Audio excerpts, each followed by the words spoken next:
Good morning to each and everyone this morning. God is just a good God, and I just thank Him for being God. I just want to thank Him for His blessing and for His love towards us. You know, somewhere that's morning by morning, new mercies we have seen, and all that we have needed, His hands has provided, because great is His faithfulness towards us. He changes not. His compassion does not fail, cannot fail, will not fail as long as we remain in His care. He is the good shepherd which cares for His sheep. He is the shepherd that protects and guards over His sheep. We are the sheep of His pasture. And so this morning I just want to give Him thanks for life. I want to give Him thanks for His goodness. I want to give Him thanks for His mercy. I want to give Him thanks for family. I want to give Him thanks for friends. I wanted to give Him thanks for those who are streaming right now, who are listening to the words of the Lord by His servant that He has anointed and appointed to go and bring the word to the people in this season. God is an awesome God, and He will always be God. Somebody say He is the God of the fire furnace, and He is the God of the lion den. He is the God that will deliver, and He is God. This morning it affords me another privilege, you know, just to be able to be an instrument that God can use me. I want to do a continuation of the sermon that we have been doing from yesterday.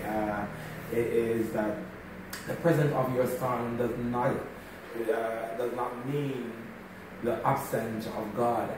And you know, we said it yesterday, and I just wanted to let you know that not because you're going through certain situation in your life means that, look, God is not there.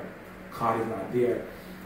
He's right there with you. There are times that the meaning of your storm is just a test, and the whole reason for it is because of the whole human tendency. While we forget what's the meaning of the storm, it is not meant to kill you.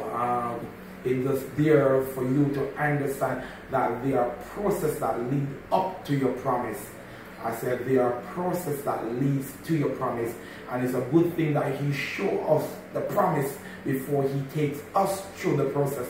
Because oftentimes, because we do not have an insight as to what we are working at, then we feel within ourselves that there's nothing there. But let me tell you something. He showed us the promise. He showed us the promise of what it is about. And so we want to give God thanks that He shows the promise. The promise is that there is a better life. The promise is that there is a home in happy paradise. The promise is that there is a new Jerusalem. The promise is that there will be no more hunger. There will be no more pain. There will be no more sickness. For God Himself shall wipe away all these things from our life. And so we have to understand it this morning that the Word of God is sure and it stands forever. There are causes of storm that do comes in our direction, and some of these storms are natural occurrence that we have no control over. They happen because it is nature taking its course, and we just gotta work with the storm that do come. But there are some storms that comes in our direction that we actually goes into, and as a result of that, we face the harsh penalty of dealing with those storms. We have to understand that once we stay underneath the wings of the Almighty, then we will be safe and protected. Paul said that I have suffered all things. Paul said, I suffer shipwreck. I suffer persecution. Good God Almighty, I suffer backstabbing. I suffer alienation. I suffer all of these things for the gospel's sake. He said, listen to me, I count it all joy. He said, I count it joy. I count it joy when I fall into diverse temptation, diverse mishaps. I count it joy because he know that at the end of it, that he's going to reap a peaceable fruit. The thing is that when God caused a storm to come into your direction, it's a sure guarantee that he's going to take you through. David experienced storm. Paul experienced storm. Job experienced storm. But there was a guarantee that God is going to take them through it. No, when Job experienced his storm in the book of Job, we see wherein that the devil requests permission for him to cause that wind of turbulence to be up on Job. But while he was going through all of this, Job said, listen to me, I know it is for an appointed time. I know after all of this that God going to give me a deliverance. God going to give me a breakthrough. God going to give me a calm. So he endured the storm. He endured the cross. He endured the beating. He endured the pressing. He endured the squeezing because he knew that his greater was coming. He knew that after this storm that there must be a calm. And so in his storm, he ride out his storm. Somebody say, we have an anchor that keeps the soul steadfast and sure while the billows roll, fastened to the rock which cannot move, grounded firm and deep in the Savior love. You have to come to that understanding that while the storm billows begin to roll and the wind becomes so hard against you, that you have to make sure that you have an anchor.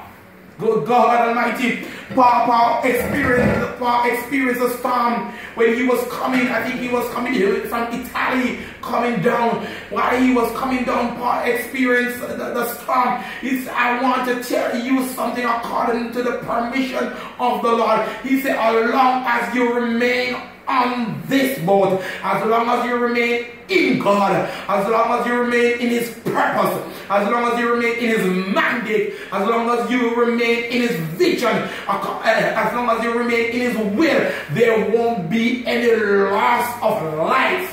I can guarantee you by the words of the Lord, as long as you remain in Jesus, there won't be any fatality. But I cannot tell what can happen to you if you come outside the covering of the Almighty. Listen to me. Though war around you may arise, you have to be rooted, grounded, and settled in the word of truth. You have to understand that God has the tenacity, God has the power, God has the authority to take you through the storm. He has the power to speak to your storm.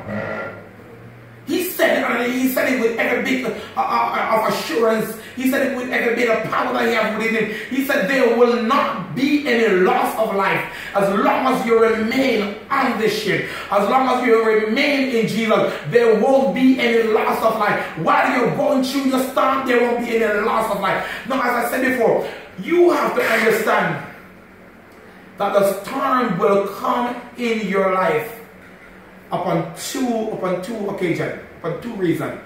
One, God sent a storm for the testing. And two, because of your negligence.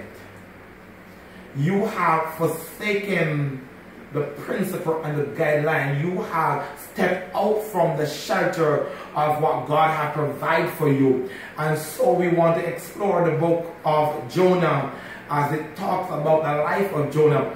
There was a word that was given to Jonah that he should go to Nineveh, to warn that wicked nation, that nation that knew not God, that nation that had no concern about God. And so the word of the Lord came to Jonah, which was a prophet, that he must go down into Nineveh and that he must preach the word of God to the Ninevites. Now, Jonah has the understanding that the Ninevite was really a very violent set of people, that he thinks that they deserve the harsh penalty of death. Now, Jonah already become their jury, and he becomes the judge, and he becomes the verdict and everything. He said, listen to me, I don't think that I don't think that they deserve a second chance.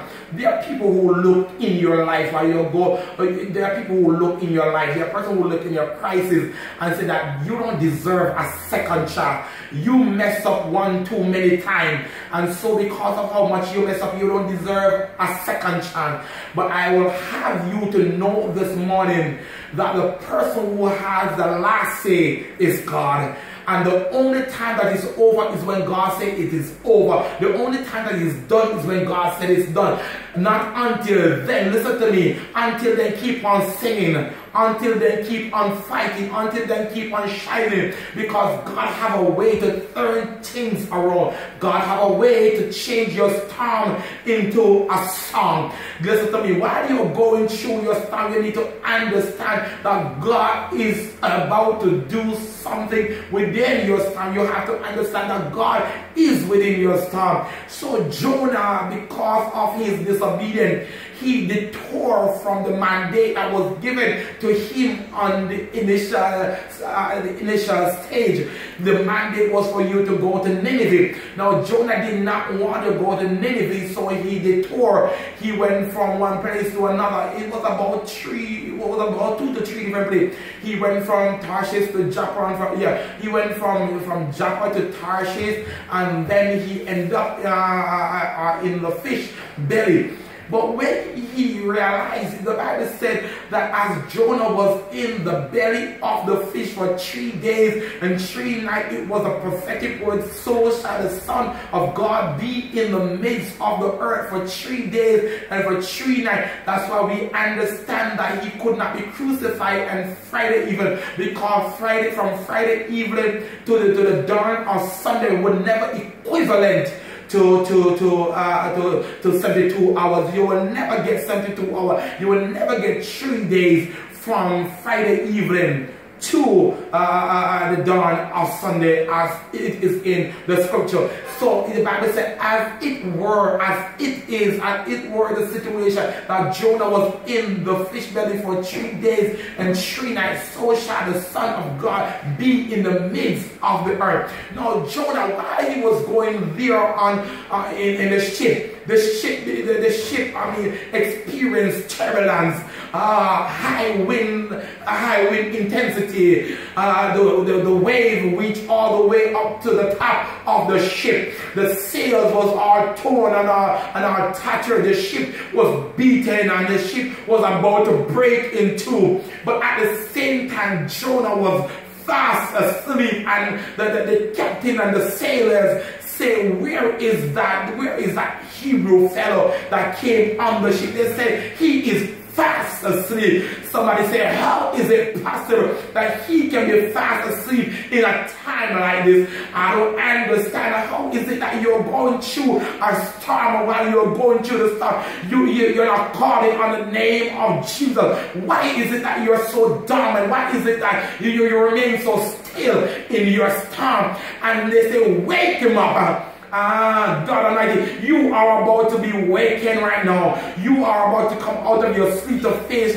the harsh reality of the storm that is going on around you. And so they said, and wake him up. They said, listen to me, I want to understand the means of this storm. Jonah said, I am the cause of this storm because I have disobeyed the command that the Lord has given to me. Listen to me, because of your disobedience, sometimes persons around you will automatically experience the storm like you. Listen to me, because of one man's sin, this sin entered this world. Because of one man's righteousness, we can have eternal life. So because of one man that was on the ship, they experienced the turbulence And so Jonah said, I am the cause of this storm.